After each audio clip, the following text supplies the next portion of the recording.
Hello everyone and welcome back. I'm Robin. I'm a filmmaker and photographer based on Vancouver Island in British Columbia.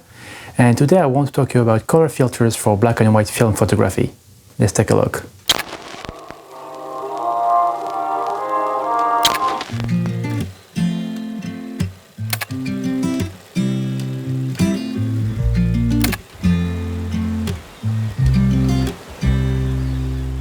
This video is part one of a new series I'm currently working on, where I'll be shooting a roll of Ilford HP5 using all of those filters so you can really see the difference that they can produce. After that, I'll develop the film at home, then scan it, import into Lightroom, do some minor edits into Lightroom. And so if you're interested into this workflow, make sure that you subscribe so you don't miss any of the upcoming videos. First off, what are color filters for black and white photography? Well, they resemble most of the filter you would put in front of your lenses, at the exception that they actually have colors in them. So this one is orange, you have green, yellow, red, very dense, and blue.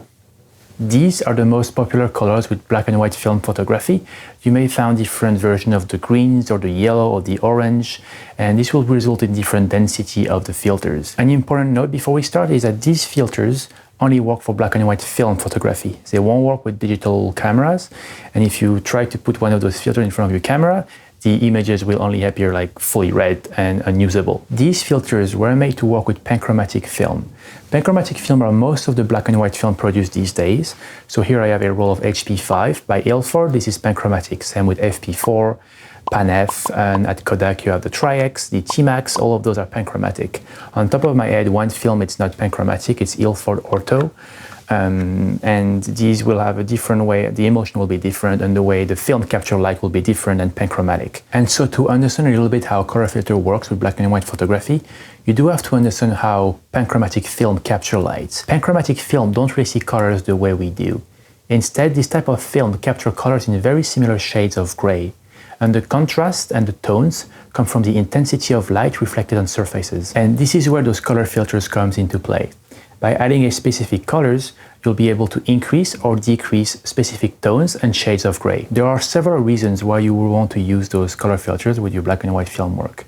The main reason, like we've talked about earlier, is to influence contrast of specific shades of grays into your images. Another reason why to use those filters, especially the shades of yellows and oranges, are to enhance the skin tones in your portraits. And finally, these filters can be used in various creative ways to really influence how specific objects or things will appear on the final print.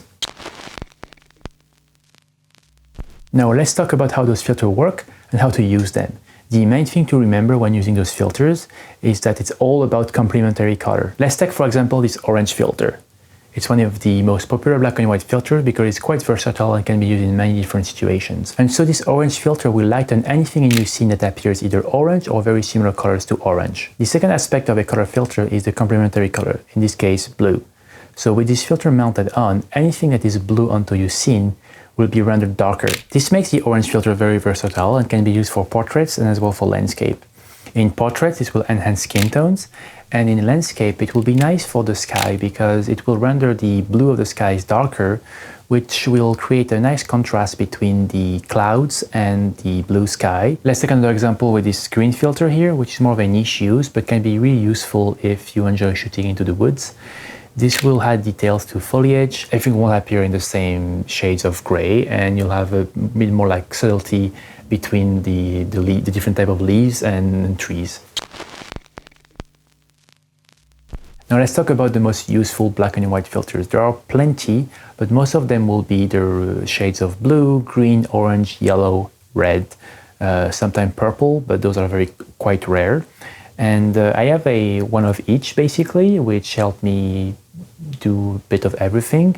But let's say if you're a bit more specialized in a woodlands landscape, then you may want to have different shades of those green filters. Let's start with the most basic filter, which is the yellow. Mine is a Tiffen 6 Yellow 1, and this will produce similar result to the orange, but less bold. So it will slightly darken the blue sky, make the clouds appear a bit brighter. as well cuts through A's, and will be also great for portraits because it will slightly enhance skin tone. So this is the type of filter you could basically leave mounted onto your camera if you are solely shooting black and white film. All of those filters have some density, so they'll cut some of the light and you will need to compensate to get the proper exposure. My Tiffen here needs a half a stop of overexposures, and some cameras with light meters might not be able to properly read through those dense filters. In this case, you will need to manually compensate for the exposure. And when you purchase one of those filters, in the box they should tell you by how many stops you need to compensate. The next filter is the orange filter, which I've already talked about.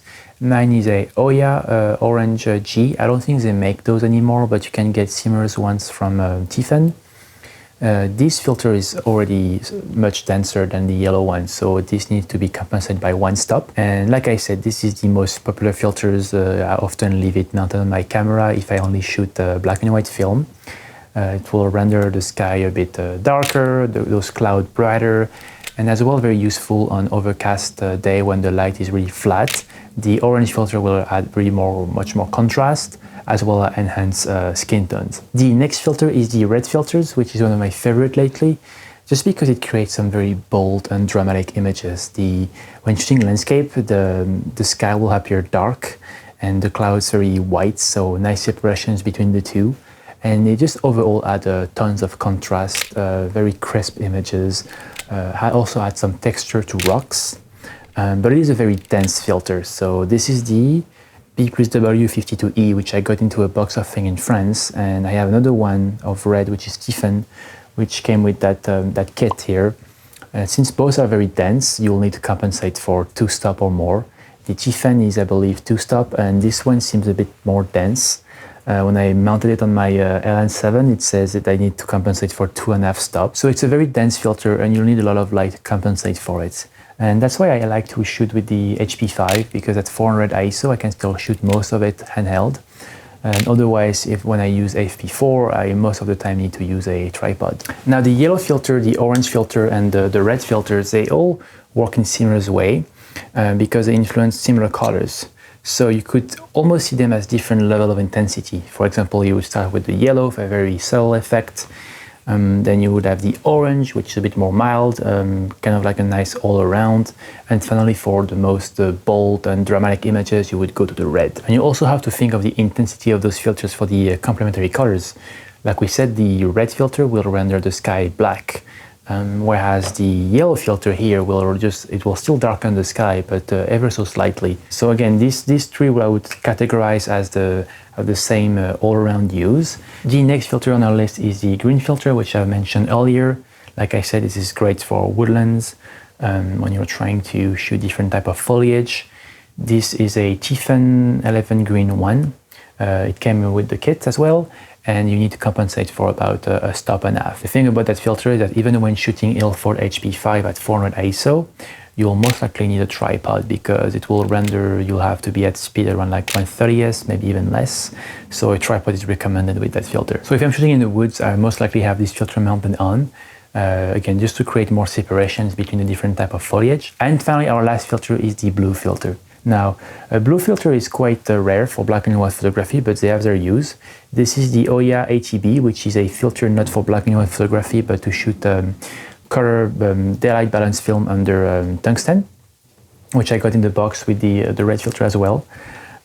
So it's not as dense, it's quite light, but it can still be used in black and white photography, and it's not as popular as the yellow, the orange, or the red, because what it will do is that the full opposite of an orange filter. So now that the sky will appear very white, and the water as well will appear very white, and overall it will kind of reduce the contrast. Next, we'll go out to shoot some images. I'm going to bring the Nikon F3T with a 28, a 50, the 8200 or the 105 to have a telephoto. Then I'll bring one roll of Ilford HP5 and just shoot away, use all of those filters. I'll make sure to take images with and without the filter, just so you can really see the difference that these can produce. I'll see you out there.